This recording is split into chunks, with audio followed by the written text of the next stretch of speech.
ছাত্র জনতার আন্দোলনের মুখে প্রধানমন্ত্রীর পদ থেকে পদত্যাগ করে গত বছরের ৫ আগস্ট ভারতে পালিয়ে যান আওয়ামী লীগ সভাপতি শেখ হাসিনা। এরপর বিক্ষুব্ধ জনতা সাবেক প্রধানমন্ত্রীর সরকারি বাসভবন গণভবনে হামলা ও লুটপাট চালায়। সেই বাসভবনের ধুলা আর ধ্বংসাবশেষের মধ্যেই পাওয়া গেল যুক্তরাজ্যের লেবার পার্টির মন্ত্রী টিউলিপ সিদ্দিকের লিফলেট বা প্রচারপত্র।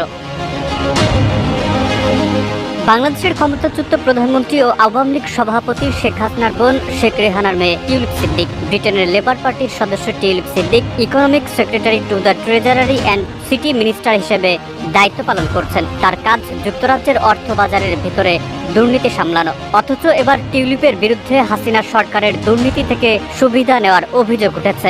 গত শনিবার দ্য টাইমস হাসিনার বাসভবন গণভবনে প্রবেশের অনুমোদন পায়। সেখানে গিয়ে অন্যান্য জিনিসের সঙ্গে টিউলিপের প্রচারপত্র দেখতে পায় তারা। গণভবনে বহু কক্ষ রয়েছে, 18 একর বাগানও রয়েছে একটি লেকও। সেই লেকেই হাসিনা মাছ ধরতেন। কাছাকাছি জাতীয় সংসদ ভবন।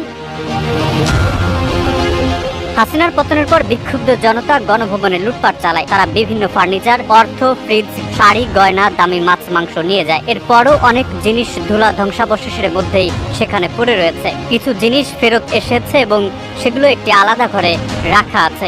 গণভবনে একটি নোট পাওয়া গেছে যাতে বিশিষ্ট একটি ব্রিটিশ ব্যারিস্টারের আইনি পরামর্শ ছিল। হাসিনার শাসন ব্যবস্থা নিয়ে একটি আন্তর্জাতিক গণমাধ্যমের অনুসন্ধানী সাংবাদিকতার প্রকাশনা বন্ধের বিষয়ে ওই ব্রিটিশ ব্যারিস্টার আইনি পরামর্শ দেন। পাশেই পড়েছিল বিদেশি ব্যাংক অ্যাকাউন্ট খোলার আবেদন ফর্ম।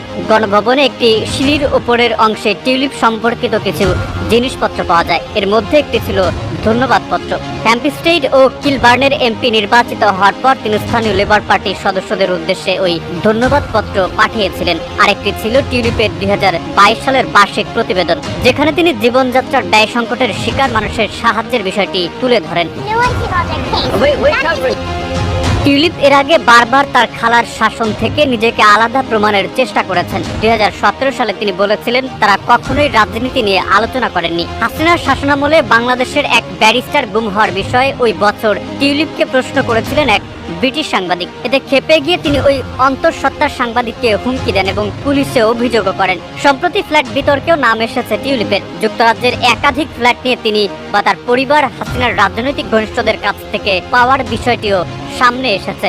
বাংলাদেশের টিউলিপের বিরুদ্ধে